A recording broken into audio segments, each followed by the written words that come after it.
This is The Scoop for Friday. I'm Josh Holton with the WMNF News headlines. Yesterday marked the 53rd anniversary of Roe v. Wade, the decision that established abortion rights nationwide and was overturned 2 years ago. WMNF's Leah Burdick reports demonstrators in St. Petersburg were urging Florida legislators to restore abortion protections. Over 60 demonstrators gathered at the intersection of Central Avenue and 3rd Street, calling on lawmakers to restore federal abortion protections under Roe v. Wade.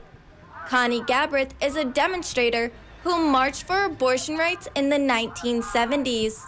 I'm just here today because I am just so disappointed that I'm having to be here again to advocate for women and for abortion rights. I shouldn't be here. We did this once, it's important, and we need to get this issue resolved. Gabrith says she fears younger women will be left without choices and forced into difficult situations. She was not the only demonstrator concerned that women would suffer if abortion remains illegal in Florida. Ann Jamison is a member of the Pinellas National Organization for Women. Most people don't know they're pregnant by 6 weeks, and that is dangerous. We're going back to when I was a child, before I think it was, Roe v. Wade was in 72, when there was no abortion and women died, and babies died because of that. And that's what's happening now. Demonstrators say this decision should be left up to the mother and their doctors, nobody else. The protest remained peaceful, though officers responded to a noise complaint and told demonstrators they could no longer use megaphones. This did not silence the crowd. Protesters continued chanting louder as passing cars honked in support. For WMNF News, I'm Leah Burdick in St. Petersburg. I say pro, you say choice. Choice. Pro. Choice.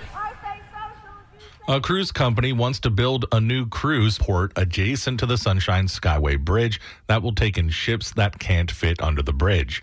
WMNF's Chris Young reports environmental groups are expressing concern about the Manatee County project.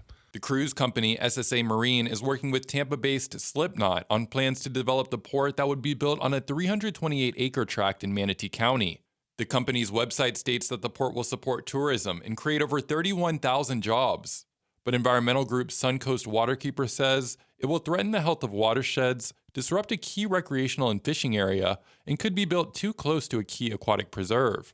Abby Turna is the executive director of Suncoast Waterkeeper and started a petition against the project. This proposal is talking about a very direct net loss of 300 acres of mangroves, which just cannot be afforded if we're going to deliver on water quality and habitat goals for Tampa Bay and the surrounding area. A representative for the project declined an interview and directed WMNF to the website of the proposed port, where they write that environmental stewardship is central to this project. The proposal is still in its early stages and must go through various approvals from Manatee County. Chris Young, WMNF News. The Trump administration is ending the use of abortion-derived fetal tissue in research funded by the National Institutes of Health. The government has funded research involving fetal tissue for decades, both under Republicans and Democrats. The tissue has been critical for research involving HIV, cancer, and other diseases. Opponents say there are alternatives, although scientists say there aren't always adequate substitutes. The policy announced yesterday expands restrictions issued in the first Trump administration to cover all NIH-funded research. In 2024, the $47 billion agency counted just 77 funded projects that included fetal tissue. A vast network of labor unions, progressive organizations, and clergy have been asking Minnesotans to stay away from work, school, and stores today to protest against immigration enforcement in the state. The Twin Cities of Minneapolis and St. Paul have seen daily protests since Renee Good was fatally shot by a U.S. Immigration and Customs Enforcement officer during the operation on January 7th. Sunny skies this afternoon and highs in the lower 80s. Mostly clear tonight with overnight lows in the lower 60s. A few clouds tomorrow afternoon with highs in the lower 80s and warmer weather throughout the whole weekend, followed by a much colder week ahead. I'm Josh Holton with the WMNF News headlines. This is The Scoop. Recorded at WMNF Tampa.